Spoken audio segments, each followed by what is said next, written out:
into the fight. Is that what you want? Do you want the best of Julio Cesar Chavez Yeah, Jr.? I don't want any excuses. And when I beat this man, all the boxing media, like you guys always do, are going to discredit it. But I'm going to expose him, and I'm going to embarrass him. You know, he's the embarrassment of Mexico. Mexico doesn't even claim him, and he's going to get exposed on June 28th.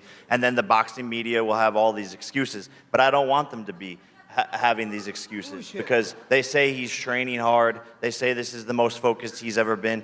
Good, and as he should be, because people don't realize how good I actually am. And when he feels those first punches, he's going to want to quit and go back to his stool. We've seen you move around at different types of events. Events like you had last year against Mike Tyson, some of the more traditional boxing matches. This is maybe a little bit of both. You've got a former champion sitting over here to the left with a big name. Does this signal to the boxing world that you're looking to get back on that championship path, the pursuit of a world title? Yeah, look, I always said it. I'm going to fight really tough people, and I'm going to fight big money fights. You know, this is prize fighting. And so I'm giving the fans what they want with every single fight, taking on tougher opponents, and this is just that. I can't help but notice it's a cruiserweight fight. The co-main event is a cruiserweight world title. If you look just to your right, there are two belts sitting there on the stage. Is it at all in your mind, if you beat Julio Cesar Chavez Jr., that a matchup with that man, Zurdo Ramirez, might not be far behind? Yeah, 100%, man. This is what I came here to do, is become world champion and to create one of the greatest sports stories the world has ever seen.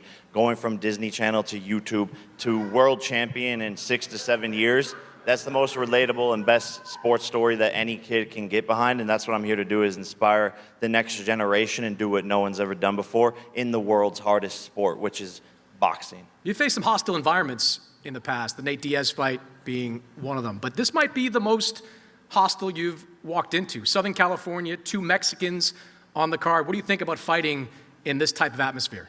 Man, the Mexicans love me, bro. Like, I'm stepping into my home environment. They love me more than they love this guy.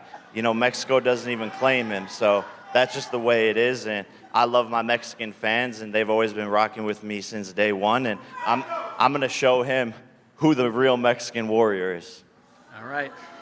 Well, Julio, I think Claudia is going to interpret for us here. He called you an embarrassment. He called you a quitter. What do you think of that? It's crazy.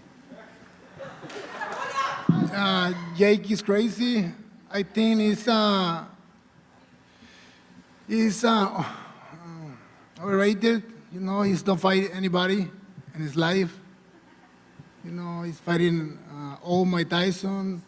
And